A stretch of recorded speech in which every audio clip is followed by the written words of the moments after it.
siang teman-teman semua. Baik, pada saat ini saya akan mempresentasikan hasil kerja saya, dan di sini saya akan membahaskan tentang kronologis peristiwa proklamasi hingga proses perumusan proklamasi Indonesia. Yang pertama, di sini saya jelaskan kronologis peristiwa proklamasi. Di sini pada tanggal 9 Agustus 1945, bom atom kedua dijatuhkan di atas Nagasaki dan akhirnya menyebabkan Jepang menyerah kepada Amerika Serikat dan sekutunya. Momen ini pun dimanfaatkan oleh Indonesia untuk memproklamasikan kemerdekaannya. Soekarno-Hatta selaku pimpinan PPKI dan Rachidman Widyodingrat sebagai mantan ketua BPUPKI diterbangkan ke Dalat 250 km di sebelah timur Laut Saigon, Vietnam untuk bertemu Marsikal Terauchi. Mereka dikabarkan bahwa pasukan Jepang sedang diambang kekalahan dan akan memberikan kemerdekaan kepada Indonesia. Dan yang berikut pada tanggal 10 Agustus 1945, sementara itu Indonesia, Sultan Syed telah mendengar berita lewat radio bahwa Jepang telah menyerah kepada sekutu. Para pejuang bawah tanah bersiap-siap memproklamasikan kemerdekaan Republik Indonesia dan menolak bentuk kemerdekaan yang diberikan sebagai hadiah Jepang.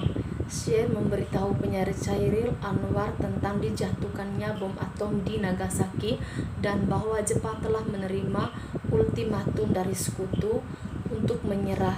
Syed mengetahui hal itu melalui siaran radio luar negeri yang ketika itu terlarang. Berita ini kemudian tersebar di lingkungan para pemuda, terutama para pendukung Syed. Yang berikut pada tanggal 12 Agustus 1945, Jepang melalui Marsikal Terauchi di Dalat, Vietnam mengatakan kepada Soekarno-Hatta Rachidman bahwa pemerintah Jepang akan segera memberikan kemerdekaan kepada Indonesia dan proklamasikan kemerdekaan Jepang. Mereka proklamasi kemerdekaan dapat dilaksanakan dalam beberapa hari, dan mereka tergantung cara kerja PPKI. Yang pertama, meskipun demikian Jepang menginginkan kemerdekaan Indonesia pada tanggal 24 Agustus. Oke, yang berikut pada tanggal 14 Agustus 1945, saat Soekarno-Hatta dan Rachidman kembali ke tanah air dari Dalat, Syed mendesak agar Soekarno segera memproklamasikan kemerdekaan karena mereka menganggap hasil pertemuan di Dalat sebagai tipu musilat Jepang. Karena Jepang setiap saat sudah harus menyerah kepada sekutu, dan demi menghindari perpecahan dalam kubu nasionalis antara yang anti dan pro Jepang, Hatta menceritakan kepada Syed hasil pertemuan di Dalat. Sementara itu, Syed menyiapkan pengikutnya yang bakal berdemonstrasi dan bahkan mungkin harus siap menghadapi bala tentara Jepang dalam hal mereka akan menggunakan kekerasan. Di sini Syed telah menyusun teks proklamasi dan telah dikirimkan ke seluruh Jawa untuk dicetak dibagi-bagikan. Soekarno belum yakin bahwa Jepang memang telah menyerah, dan memproklamasikan kemerdekaan Republik saat itu dapat menimbulkan pertumpahan darah yang besar di sini dan dapat berakibat sangat fatal jika para perjuangan Indonesia belum siap. Soekarno mengingat Hatta bahwa Syed tidak berhak memproklamasikan kemerdekaan. Karena itu hak panitia persiapan kemerdekaan Indonesia atau di sini disebut PPKI. Sementara itu Syed menganggap PPKI adalah badan buatan Jepang dan proklamasikan kemerdekaan oleh PPKI hanya merupakan hadiah dari Jepang. Yang berikut pada tanggal 15 Agustus 1945, Jepang menyerah kepada sekutu. Tentara dan angkatan laut Jepang berkuasa di Indonesia karena Jepang telah berjanji akan mengembalikan kekuasaan di Indonesia ke tangan Belanda. Sultan Syed, salah satu tokoh pemuda, mendengar kabar ini melalui radio BBC. Setelah mendengar desa-desus Jepang bakal bertekuk lutut, golongan muda mendesak golongan tua untuk segera memproklamasikan kemerdekaan Indonesia.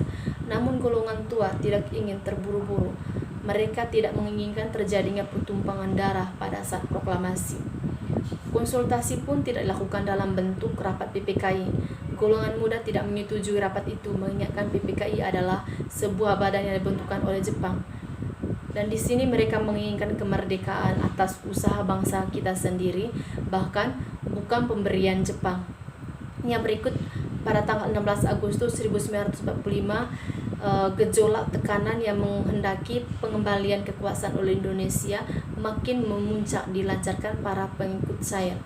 Rapat PPKI pada tanggal 16 Agustus pukul 10 pagi tidak dilaksanakan karena Soekarno dan Hatta tidak muncul. Peserta rapat tidak tahu telah terjadi peristiwa Rengas Dengklok. Oke, yang berikut perumusan Pancasila. Di sini perumusan Pancasila pada saat Indonesia jatuh ke tangan Jepang, mereka menjanjikan kemerdekaan untuk Indonesia. Hal ini dikarenakan pasukan Jepang sudah cukup terdesak oleh pasukan sekutu pada Perang Dunia Kedua.